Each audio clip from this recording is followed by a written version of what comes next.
Bueno, a ver, vamos a desglosar esto.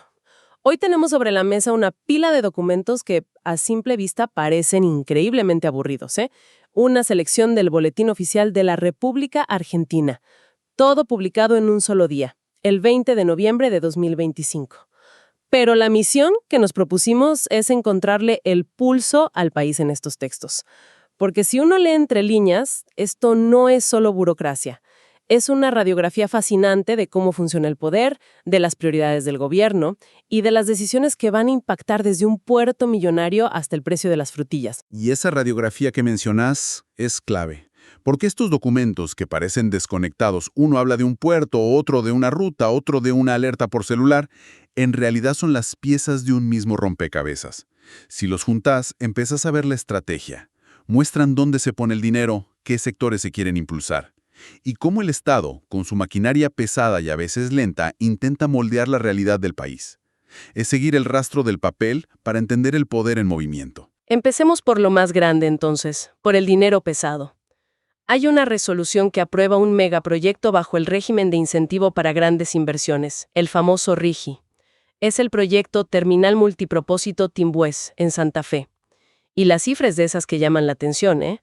276.9 millones de dólares para construir una terminal portuaria en la hidrovía Paraguay-Paraná. Y esto es mucho más que un simple puerto. El RIGI está diseñado para atraer dólares frescos. Y al aprobar un proyecto que, según los propios documentos, se autofinancia con un préstamo externo, el gobierno logra una victoria doble. Obtiene infraestructura moderna para la exportación sin gastar sus propias reservas, que siempre son escasas. Es una jugada de ajedrez financiero, digamos, para sortear una restricción crónica de la economía argentina. O sea, es una forma de construir algo enorme y necesario para la economía sin tocar la caja de dólares del Banco Central. Ahí está. Eso explica por qué en los informes del propio Banco Central, que se citan en la resolución, se le da el visto bueno con tanto énfasis. No les genera un problema de divisas inmediato. Exactamente. Y también muestra la complejidad de la burocracia trabajando a toda máquina. Para que este proyecto viera la luz, tuvieron que dar su aprobación la Agencia Nacional de Puertos, la Comisión de Defensa de la Competencia y, como decías, el Banco Central. Cada uno miró su parte del tablero y dio luz verde. Es una coreografía regulatoria bastante compleja. Parece que la modernización de la logística es un tema central, no solo en el agua. Hay otro documento que apunta en la misma dirección, pero en tierra firme. Se anuncia el llamado licitación para concesionar varios tramos de rutas. El marco Red Federal de Concesiones Etapa 2, que es parte de la privatización de la empresa estatal Corredores Viales. Pero al mismo tiempo, en el mismo boletín, encuentro una sanción a una empresa que ya tiene una concesión. ¿No es un poco contradictorio? O sea, ¿qué garantías hay de que los nuevos concesionarios sí cumplan? Esa es la tensión fundamental de este modelo. Por un lado, la idea es que el sector privado sea más eficiente en la gestión. Pero por otro, el Estado no puede simplemente entregar las llaves y desaparecer. La sanción que mencionás es a la empresa Caminos del Río Uruguay, S.A., y es muy específica. La Dirección de Vialidad midió el índice de serviciabilidad en la Ruta 14, que básicamente mide qué tan bueno está el asfalto. El resultado fue un desastre, un índice de 1.0 en algunos tramos. 1.0. Sí, cuando el mínimo por contrato es mucho más alto. O sea, la ruta estaba detonada, hablando en criollo. Básicamente. Entonces, esta multa es en realidad una señal muy potente para el mercado. Es el gobierno diciéndole a todos, incluidos los que van a participar de la nueva licitación, estamos abiertos a los negocios, pero vamos a vigilar de cerca y a sancionar. Si la multa es fuerte y se cobra, siente un precedente. Es el garrote que acompaña la zanahoria de la nueva concesión, ¿se entiende? Entendido. Y para cerrar con el tema infraestructura, hay un apunte más sobre el agua. Una resolución de la Comisión Argentino-Paraguaya del Río Paraná se autoriza a una empresa a hacer un dragado complementario en el Alto Paraná para garantizar la navegación incluso cuando el río está bajo. Otro ladrillo más en este muro de la eficiencia logística que parecen estar construyendo. Y una vez que tenés la infraestructura, necesitas las reglas para operarla. Ahí es donde entramos en la segunda gran área que revela este boletín oficial, la reorganización del poder a través de la regulación. Sí, esto es interesante. Se oficializa la creación de la Agencia Nacional de Puertos y Navegación, la ANPIN, como la única autoridad portuaria a nivel nacional. Y en el mismo día ya le aprueban la estructura de sueldos y, casi como si fuera una broma sobre la eficiencia, emite una de sus primeras resoluciones. La agencia apenas nace y ya está trabajando. Y fíjate en qué trabaja. Su primera acción visible es habilitar un nuevo puerto privado, el Acatimbúes, para la carga de granos. Esto te dice todo sobre sus prioridades. Estamos viendo una centralización del control portuario, absorbiendo funciones que antes estaban dispersas. Claro. Y su primer movimiento es facilitar la agroexportación. Es una declaración de intenciones. Ahora, de los puertos nos vamos al comercio exterior. Y aquí hay un caso que me dejó pensando. El Ministerio de Economía cierra una investigación por dumping contra calderas para calefacción importadas de Italia. En 2020 se les había puesto un arancel del 57% para proteger a la industria local. Y ahora lo sacan. A primera vista parece una decisión en contra de la producción nacional. Pero el por qué es un laberinto legal fascinante. A ver, la Subsecretaría de Comercio Exterior, que es el área técnica, investigó y concluyó que había una probabilidad altísima, de más del 500%, de que si sacaban el arancel, los italianos volvieran a vender por debajo del costo. ¿Y entonces? O sea, que volvieran a hacer dumping. Entonces, ¿por qué levantar la protección? No tiene sentido. Acá entra la otra pata, la Comisión Nacional de Comercio Exterior.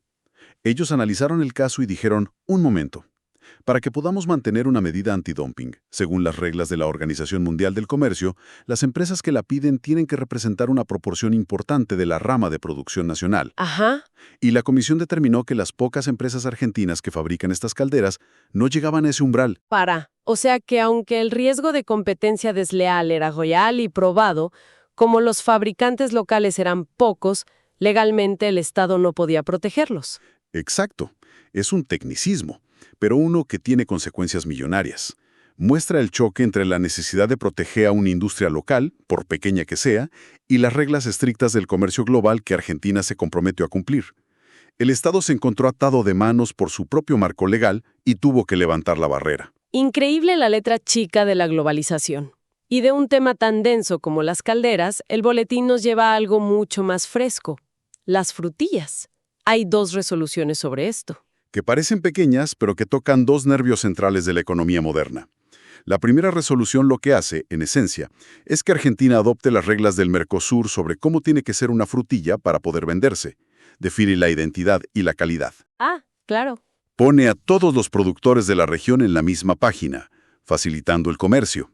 Y la segunda resolución, del Instituto Nacional de Semillas, inscribe una nueva variedad de frutilla, llamada Marisma FNM. Y eso es propiedad intelectual pura y dura aplicada al campo. Significa que alguien, un desarrollador, invirtió tiempo, ciencia y dinero en crear una frutilla genéticamente nueva, quizás más grande, más dulce, más resistente, y ahora el Estado le reconoce los derechos sobre esa creación. Es la protección de la innovación. Tal cual, en uno de los sectores más dinámicos del país. Pasemos a otro tema que me llamó mucho la atención, porque se siente muy del siglo XXI. Se crea un sistema de alerta temprana a nivel nacional llamado Alertar. El ENACOM, que es el ente que regula las comunicaciones, aprueba el proyecto y le destina una suma gigante: 12.000 millones de pesos. Lo interesante aquí es de dónde sale ese dinero. Proviene del Fondo del Servicio Universal, que se nutre con los aportes que hacen obligatoriamente todas las empresas de telecomunicaciones. Mira vos. Así que en esencia, las propias telefónicas están financiando un sistema de seguridad pública. Es un círculo bastante virtuoso. La tecnología que van a usar, Cell Broadcast, permite enviar alertas masivas a todos los celulares de una zona, sin que colapsen las redes, algo clave en una emergencia real. Y esto se conecta directamente con los cambios en el organigrama del Estado, ¿no? Porque la coordinación ante desastres naturales y emergencias ahora es una competencia explícita del Ministerio de Seguridad Nacional. Están creando la herramienta tecnológica para una función que acaban de asumir formalmente. Exacto. Es la política y la tecnología avanzando de la mano. Es una modernización muy significativa para la gestión de riesgos a nivel poblacional. Y en medio de estas grandes cifras y proyectos tecnológicos, hay una resolución más terrenal del ámbito social. El RENATRE, que es el Registro de Trabajadores Rurales, aprueba un aumento del 5% en el seguro de desempleo para la gente del campo.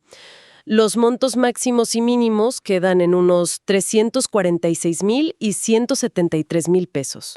Y vale la pena detenerse en cómo funciona el RENATRE, porque no es el Estado central poniendo plata. Es un ente no estatal, una figura público-privada que se financia con el 1,5% del sueldo de cada trabajador rural que pagan los empleadores. Ah, claro. Es como un mini estado de bienestar específico para el sector, gestionado por los propios actores del campo, tanto trabajadores como empleadores. Es un modelo de seguridad social muy particular, ¿viste? Distinto al sistema general. Para terminar, nos quedan algunas resoluciones que son la definición de el diablo está en los detalles. Y la primera, tengo que admitir, me hizo releerla 2 veces. La Administración de Parques Nacionales aprueba la subasta pública de turnos para la Casa Deportiva del Ciervo Colorado. Casa en parques nacionales como Nahuel Huapi y La Ninin. Suena una contradicción total. Puede sonar chocante, sí, pero es una práctica regulada desde hace mucho tiempo. El ciervo colorado es una especie exótica introducida que en muchos casos se considera una plaga que daña el ecosistema nativo. La caza deportiva regulada es una de las herramientas que usa el Estado para controlar la población de esta especie y al mismo tiempo generar ingresos para el mantenimiento de los propios parques. Claro, la resolución es un manual de microgestión. Fija las fechas de la subasta, los precios base por un ciervo trofeo, las comisiones que se lleva el Colegio de Martilleros e incluso una tarifa de 205,000 pesos para un acompañante sin derecho a caza. Es el Estado poniéndole un precio a cada detalle de la gestión de un recurso natural. Es un ejemplo muy crudo de cómo la conservación y los intereses económicos a veces encuentran estos puntos de equilibrio tan particulares. Y en esa línea de la gestión diaria hay un patrón que se repite en varios ministerios y secretarías. Resoluciones que prorrogan designaciones transitorias de personal. Directores, coordinadores, parece que todo el mundo está en un cargo transitorio. Y esa es la foto del día a día de la burocracia. Es el mecanismo que usa el Estado para cubrir cargos mientras se demoran, a veces por años, los concursos públicos que deberían llenarlos de forma definitiva. Es la planta transitoria que en la práctica se vuelve casi permanente. Refleja una inercia muy arraigada en la administración pública. Y el último apunte, que es casi una nota de color, viene de la aduana. Se publica una lista larguísima de mercadería decomisada por contrabando que se le entrega a la Policía Provincial. Y la lista es un poema a lo bizarro. A ver qué tenemos. Tenemos 600 prendas de vestir, 41 termos de acero inoxidable, 261 pares de zapatillas, balanzas electrónicas, juegos de sábanas y 36 cubiertas de distintos rodados. Me imagino la escena del comisario recibiendo el cargamento.